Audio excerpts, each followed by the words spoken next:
Tweet share 1 LinkedIn 0 email Michael Gove is trying to calm Tory nerves over Theresa May's capitulation in Brussels yesterday by saying we can diverge from any EU rules we don't like.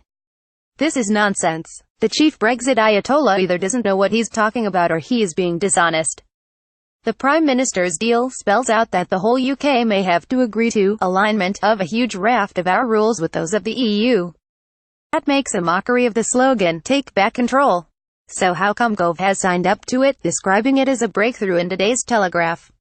How come Boris Johnson tweeted in wonderful doublespeak that alignment means taking back control? How come, too, that the Daily Mail splashed across its front page, "Rejoice, we're on our way"? One of the few Brexit extremists not going along with this charade is Charles Moore, the Telegraph columnist, who describes May's deal as complete capitulation. Gove is a clever man. He has jettisoned the mantra, no deal is better than a bad deal, because he knows that the British people will be so horrified at crashing out of the EU that no deal could mean no Brexit. He's therefore desperate to get out before the voters realize what a ghastly mess they've signed up to. Gove's new mantra is, any deal is better than no deal, and that means bending over backwards and giving the EU whatever it wants so long as we get regulatory freedom in the end. As he writes in his Telegraph column, I've always believed that we should show the maximum flexibility in this negotiating phase so we can then exercise the maximum freedom as a nation at the end. Flaw in Gove Plan Ireland. There's one giant flaw in the Gove Plan Northern Ireland.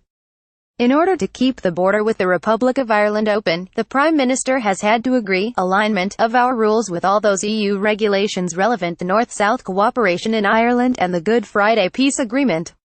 That's quite a lot. In May's triumphant deal yesterday, she acknowledged that North-South cooperation relies to a significant extent on a common European Union legal and policy framework. What's more, the Prime Minister has rightly promised the DUP, which is propping up her government, that there won't be a sea border between Northern Ireland and Great Britain.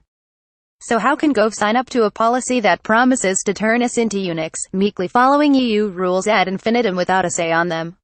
He pretends it will all be fine because we'll end up with a deep and comprehensive free trade deal with the EU that will iron everything out, or, failing that, we'll come up with some other magical solution. But even Gove doesn't have much confidence in all that. That's why he writes that, after the 2-year transition phase the government wants to cushion the blow of Brexit, we will have freedom to diverge from EU law on the single market and customs union. He goes on to say, by the time of the next election, if the British people dislike the arrangement that we have negotiated with the EU, the agreement will allow a future government to diverge. If Gove really believes this, he's living on another planet. No way will the EU reach a future free trade deal with us that allows us to rip up whatever rules we don't like. But Gove is a clever man. So he probably doesn't believe we can unilaterally vary a future treaty with the EU. He probably also knows, contrary to everything May says, that there's no way we'll have finished negotiations on a trade deal by the time of the next election. If so, Great Britain will indeed be free to diverge as much as it wishes from EU rules without breaking any treaty. Will Tories ultimately shaft up Northern Ireland, though, is another matter. Dublin, backed to the hilt by the EU, is insisting that there is no hard border in Ireland whatever happens. Our Prime Minister has agreed to this in her triumphant deal. It says the commitments and principles outlined in this joint report must be upheld in all circumstances, irrespective of the nature of any future agreement between the European Union and United Kingdom. What this means is that, come the next election, Great Britain can indeed go its own way on the rules but that Northern Ireland will not be free to, assuming, of course, that yesterday's deal gets hardwired into a treaty. In other words, Gove could have a very devilish fallback plan: shaft Northern Ireland if push comes to shove. But whatever you think about the DUP, it's not stupid.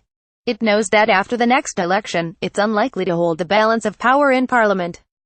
It's not going to put itself in a position where some future government in London can sell it down the river. Maybe Gove can persuade Johnson and other Tory Brexiters to keep stum about what an awful deal May has done to avoid rocking the boat until it's too late for the electorate to reverse course on Brexit. But will he be able to control the DUP when the government needs its votes to greenlight our divorce deal sometime next year? If not, Arlene Foster, its leader, may become pro-Europeans' unlikely pin-up. Tweet share 1 LinkedIn 0 email edited by Luke Lithigo.